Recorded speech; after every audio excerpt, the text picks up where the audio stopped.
Welcome to Crafty Hints. I'm Chantel. I do hope that you enjoy the video today and will link up with me on some of my social media. Today I have a few home decor items.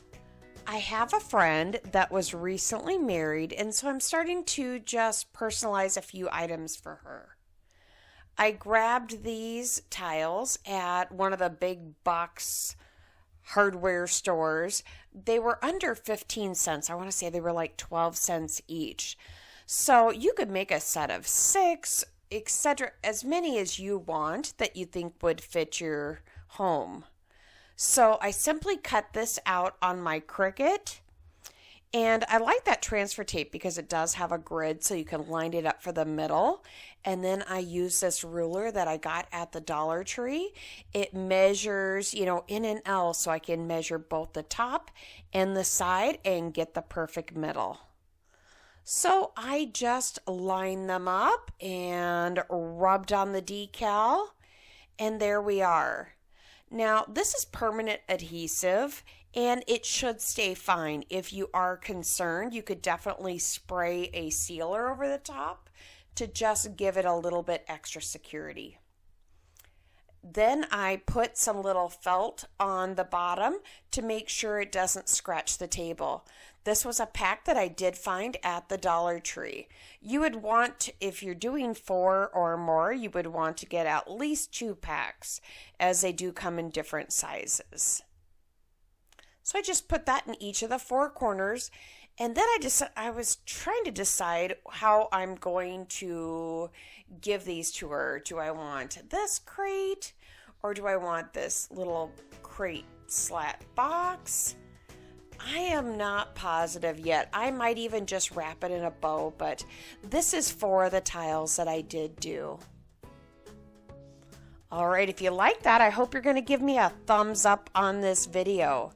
My next one, I'm doing a tray. So I took that bin that I had from Christmas.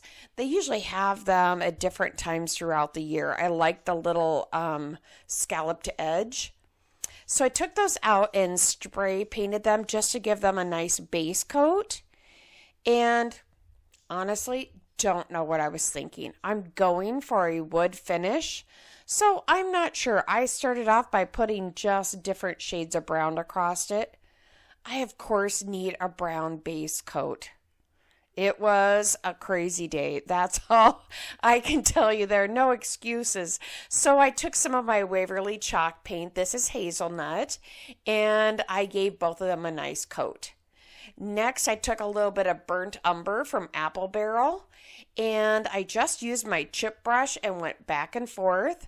Then I went back with just a little bit of plaster and mixed it with the hazelnut. I'm just trying to do a couple different shades for an aged board feel. So you can kind of see here, it does look like it's got some good texture. I did use 2 different brushes, and here's my little bunny. He's kind of curled up with his feet all up. He's just the cutest little guy. I wanted to share him with you. He's fun. All right, our last DIY of this video. I got one of the little windows from the Dollar Tree. Now, these aren't very big. They're only about, I want to say 10 to 11 inches.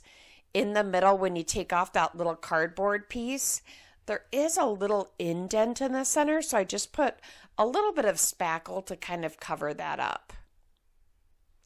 Next, I'm just going to cover this with Waverly plaster, and I'm just going to give it a liberal coat because you can definitely have some of that gray show through. I wasn't super careful to cover all of it, because I'm going to go back over it with mineral, as I'm doing here on this box with my chip brush. I just go over that with a little bit of mineral just to give it a little bit of that aged kind of chipped paint, a little distressed feel. And the same thing I did on the frame. Next, I'm going to glue it. I used some of my clear Gorilla Glue and then some hot glue. I like the Gorilla Glue because it does hold really well, like E6000, but it doesn't have that super strong smell.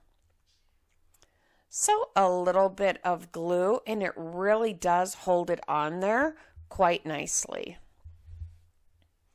So I just put that in place and hold that, until you just feel it's firm. And then I decided I'll give it a popsicle stick to kind of give it a little bit of extra support right under that frame. I just hot glued that in and then used my chip brush and just ran that across it so that it would blend in a bit. I did go back later and finish painting just the back of the frame. Next, I have some floral foam in there, and I took some of these lilacs. I think they're lilacs, maybe they're lavender. Actually, I think they're lavender. They're from Walmart, so they're, I think, 96 cents for a stem. And I just clipped them all off of the stem. And then I even end up taking them apart a little bit further just because I don't need them so high. So I will just place these around the box until it gives that flower box feel. And my camera kept shutting off, and then I realized I was out of memory, so I apologize. I also found these eucalyptus stems. They're the soft ones, the big round eucalyptus, and those are also 96 cents. So I just kept clipping those off, and I tucked them in, and then I put these longer stems and just put them in at an angle so they can go to the front and are nice and secure and push all the way to the back. But I just kind of tucked them in and around the flowers. And I think they just go together really well. That lavender has a nice soft feel to it. Didn't that turn out pretty? And I'll show it. I put it up on the wall here as well. So this is just on the wall at my townhouse. It's at the top of the steps just before you turn the corner to go to the kitchen. There, I gave you a little visual of my home there. I do hope you've enjoyed this and you'll give it a thumbs up and you'll subscribe and hit that bell so you know the next time I upload. Thanks again. I truly appreciate each and every one of you.